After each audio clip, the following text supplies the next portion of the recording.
The Zephyrus G14 is an ever increasingly higher and higher end gaming laptop. It's always been fairly premium, but it seems like with this most recent generation, Asus have really taken it to the next level by cramming not only an 8-core Ryzen 9 7940HS CPU in here, along with 30 gigs of DDR5-4800 RAM, a 1TB PCIe Gen 4x4 SSD, but also an RTX 4090 mobile chip. The CPU runs at up to 60 watts or so with a base TDP of 45 watts, and the GPU can run up to 125 watts. That's a little on the low side for a laptop, thanks to just how insanely thin this thing is, especially considering the hardware that's inside here.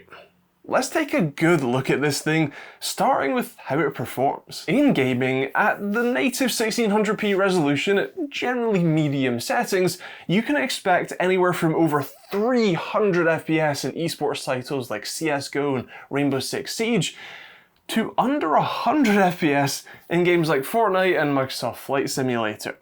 This isn't much, if any, faster than the other gaming laptops that I've tested recently, especially with similar hardware configurations, which shows just how limited the 4090 that's in here is. At 1080p, for the sake of comparison, in CSGO at full low settings, the G14 struggles here.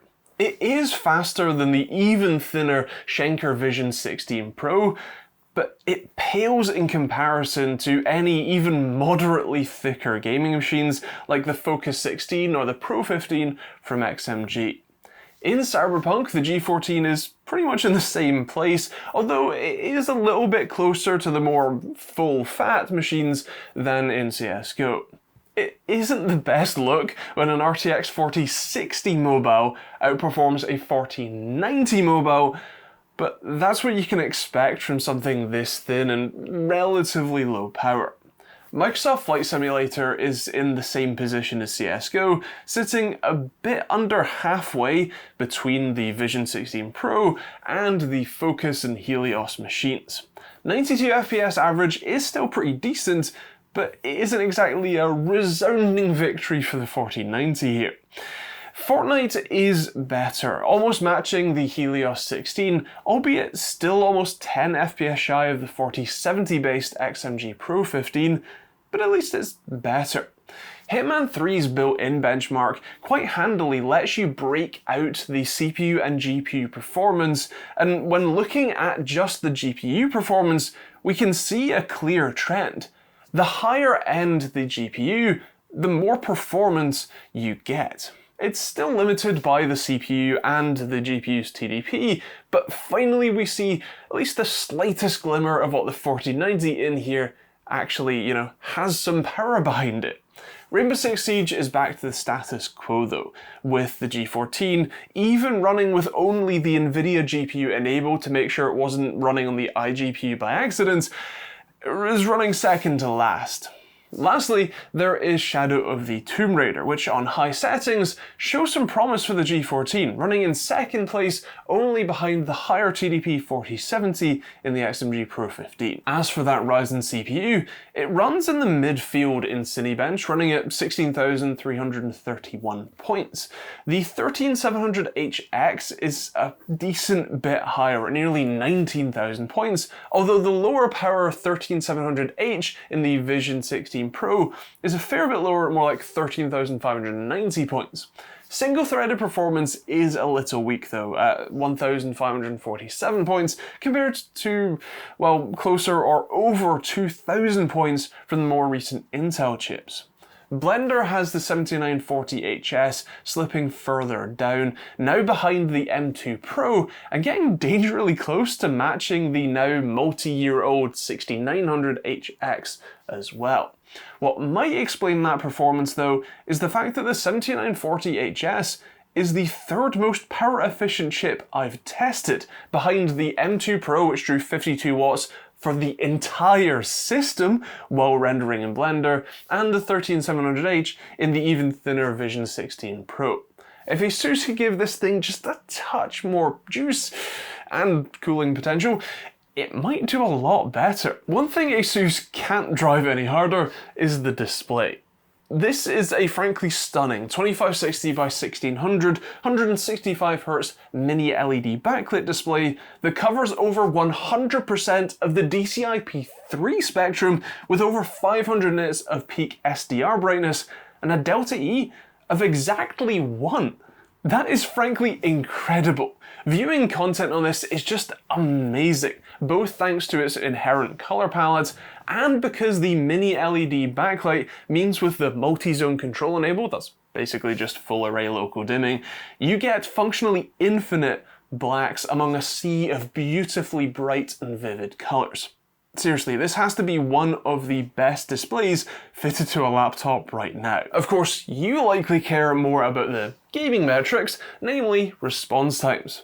Because this isn't an OLED, it still takes a while for the pixels to change colors. Asus reckons this takes 3 milliseconds on average, but even with the overdrive mode in the Armoury Crate software enabled, the best average that I could get was around 5 milliseconds of initial response time, or around 6.4 milliseconds if you include the overshoot time. Interestingly, that was with the local dimming mode disabled. If you include the local dimming mode, turn that on, the errors, especially in overshoots, get really weird and quite strange. I mean, look at this graph. It actually clips so that 92 RGB overshoot that it's reporting is actually higher. It's maybe 100 or 110 RGB values too high. But that's with overdrive off. I guess what's happening here is that with the backlight having that local dimming mode, especially going from black to a brighter color, it basically overshoots the LEDs. The backlight itself overshoots that brightness to get bright quick enough. And I would imagine that if you run at a lower brightness setting, that might actually improve that behavior, which is a little weird and a bit of a shame if you do want to use the local dimming mode while gaming. It's worth mentioning that the local dimming mode does have some haloing, and weirdly, I guess it's thanks to that overshooting, it has quite a flicker to it.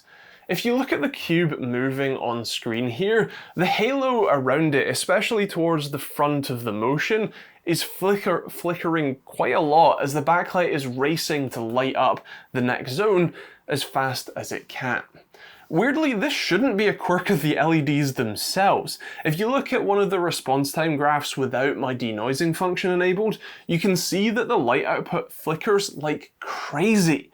Zooming in even more, you can see that it looks like it's cycling on and off in almost an instant.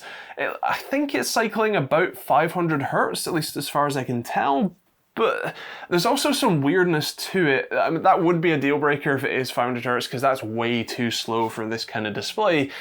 But there is some extra strange behavior, because if you look at the bottom, there are multiple other points in there as well, which are like sort of half waves. It's really weird. What might confuse you here more is that I'm normally very sensitive to this sort of flicker, especially 500 Hz flicker from displays. But I didn't notice anything wrong with this. I didn't get a headache, I didn't have any problems with it. So while my open source response time tool is capturing samples every 18 or so microseconds, it might be missing something that means it's actually more like the 50,000 Hz or so that other Asus mini LED displays that I've tested have came out as. So yeah, take that with a pinch of salt. Either way, it's possibly a cause for concern, but it's not quite a deal breaker as it didn't bother me while using it or while gaming. Now, speaking of gaming, I must admit that that was a really good experience. The display is really nice to game on, the fit and finish is pretty premium, the keyboard is great for fast movement. My only negative here is that this is a 14-inch laptop and therefore a 14-inch display, which is just a bit too small for me to comfortably game on. I've got, you're gonna get pretty close to see what you're doing. I know, old man problems, but that is my one drawback. Otherwise, it has a pretty decent amount of performance on tap, and it doesn't get too horrendously loud. Remarkably, it actually keeps the keyboard plate fairly cool. It exhausts straight into the bottom edge of the display, which feels like a weird choice, but it's not too bad. The display actually acts as a stand to lift the sort of base up for better airflow in, and a bit of a nicer angle to type at on the keyboard. I really do like that feature. Physical build quality is pretty nice. It's definitely a premium machine, although there isn't anything outlandishly quality here, it's just decent. I/O is a little on the light side. You get two USB-A ports, both of which are on the right hand side, which is annoying as that gets in the way of your mouse. You also get a total of 3 USB-C ports, one of which is a USB 4 port. You've also got HDMI, DCA and a combo audio jack and a microSD card reader, and that's about it. I'd like to see an extra USB-A port, especially on the left side if possible, but again, for a 14-inch laptop and considering that, the MacBook equivalent only has a couple of USB ports, it's not too bad. Taking a peek inside here, you'll find a 76 watt-hour battery, which affords less than ideal battery life with the high-end hardware that's in here and an impressively bright display, alongside a Samsung P9A1 Gen 4x4 SSD, one SODIMM slot with half of the 32 gigs of RAM in it, the other half is soldered to the board, so no upgrading that one, and a massive vapor chamber cooler. This is very much needed to even remotely cool this hardware combo, and it actually does a pretty decent job. While gaming, neither chip throttles too hard, and even while doing CPU workloads, the 7940HS doesn't hit its thermal junction temperature, something that Intel's variants can't always say. The biggest drawback by far with the G14 is the price tag. The spec I have here will set you back a whopping £3,600. £3,600 for a laptop that gets outperformed by machines that are half the price. I sure hope that thinness is worth it to you, because otherwise you can get better performing machines that run generally cooler and quieter, all for considerably less money. This sure is one nice machine, and if you have the cash for it and care more about the size than the outright performance, then I think you'll really enjoy it. But for the rest of us, it's likely a pass. Of course, with that said, those are my thoughts, but I would love to hear yours in the comments down below. What do you think about the Zephyrus G14 having a 4090 laptop chip in a relatively thin and light machine? Let me know what you think in the comments down below. I'll also leave a link to it in the description if you are interested. If you want to support the channel, you can keep watching these videos on the end cards when they pop up in a second and hit the subscribe button. You can also buy an open source response time or latency testing tool, which are available at osrtt.com, that I hand make myself and have designed every part of. Otherwise, there's also a load of other links in the description if you're interested in supporting the channel. You can also become a YouTube member or a Patreon or pick up a hoodie or t-shirt like this one, or a load of other designs I made myself. But otherwise, that's kind of it. Hope you enjoyed it, thank you for watching, and I'll see you all in the next video.